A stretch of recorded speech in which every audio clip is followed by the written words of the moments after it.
নমস্কার বন্ধুরা, আজকে আমি এসেছি তোমাদের লখনৌর একটা ফেমাস জায়গা দেখাতে। এটাকে বলে ইমামবাড়া।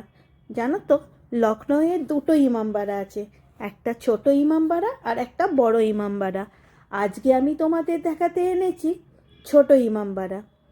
এই ইমামবাড়াটা লখনৌয়ের হুসেনাবাদ এরিয়ায় অবস্থিত।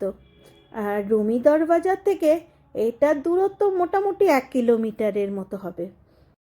এই ইমামবাড়াগুলো দেখার জন্য পার হেড 50 টাকা করে এন্ট্রি ফি লাগে। আর এই এন্ট্রি দিলেই দুটো ইমামবাড়া, যেমন ছোট আর বড় ইমামবাড়া দুটোই দেখা যায়।